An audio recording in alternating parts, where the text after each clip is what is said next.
Cette semaine, Dave, tu vas nous parler d'un call à chevreuil qui a différentes fonctions, dans le fond, qu'on peut faire des beaux sons avec. Moi, c'est la particularité qui m'a frappé quand tu m'as emmené ça. Il s'agit du Brawler de Quaker Boy. Exactement, c'est un...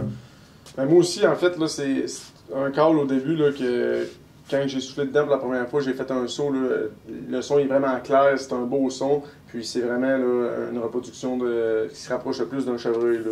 Quand le chevreuil va faire un son, un grunt call qu'on appelle. Ouais. Donc c'est ça. Puis les particularités là, de ce call-là, c'est que il est fait en acrylique. Donc un bout en acrylique, le bout du centre est en caoutchouc, puis on a un autre bout en acrylique. Donc le bout ici en acrylique là, est vraiment plus petit que les bouts la normale, il rapetisse en fait. Puis là, ça va représenter là, vraiment la bouche d'un chevreuil. Quand le chevreuil cale, c'est comme ça, il ferme sa bouche, puis il fait sortir son son, ben, c'est un peu le même principe. Okay. Donc voilà. Puis au milieu, on a le caoutchouc. Le caoutchouc, ils l'ont fait comme ça pour représenter la trachée d'un boc mature. Ben, quand on éviscère un chevreuil puis qu'on enlève la trachée, on peut remarquer que c'est un peu ondulé comme le corps. Je pense qu'ils ont vraiment reproduit là, la morphologie du chevreuil. C'est ce qui représente le mieux là, exactement la trachée du chevreuil. Et puis ici au bout, ben, comme je disais tantôt, on a un acrylique. Donc ce bout-là, là, il est aussi d'un antigel. Donc on peut souffler dedans. Puis ça ne gèlera jamais. Là. On n'aura pas de son là, qui va sortir, qu'on ne s'attend pas, qui va être plus aigu, moins bien réussi. Donc c'est ça qui est plaisant aussi. Là.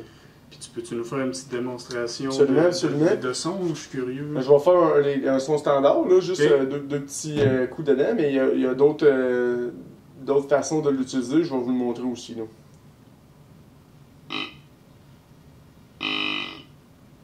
Donc ça, on voit là c'est clair, puis ça sort bien aussi. Puis le son aussi est lourd, hein, aussi, là, quand tu l'utilises comme ça, j'adore la tonalité. Hein. Et on peut aussi faire souvent là, des calls à répétition, comme 3 calls, puis un plus long.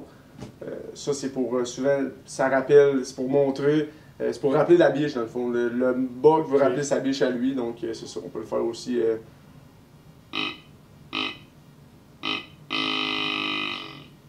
Voilà. Puis une autre particularité, on peut compresser le call, donc il est vraiment mou. Oui. On peut compresser le call, puis on peut se servir de la compression du call pour faire un son différent. Souvent, ça imite un son plus agressif. Ah ouais? Ouais, pour les bocs matures. OK. Vraiment, on voit le changement de ton, puis c'est absolument le même call, puis j'imagine que tu n'as pas changé non plus la. J'ai pas changé ma force. Non, on n'a pas besoin de souffler fort, je n'ai pas changé de tonalité, rien. Ça se fait bien, tout le monde peut faire ça facilement, puis ça ne prend pas de pratique. Là. Tu souffles quelques fois dedans là, juste pour t'habituer, parce que des sons de call sont différents, mais de certains calls. Là. Et voilà. Vraiment intéressant, Dave. Donc, ce call-là, le Brawler de la compagnie Quaker Boy, est disponible dans tous les magasins Nature Chasse et Pêche. On invite les gens à venir se procurer. Ou voir sur le site web de Nature Chasse et Pêche aussi. C'est vrai. Merci, Dave. Merci.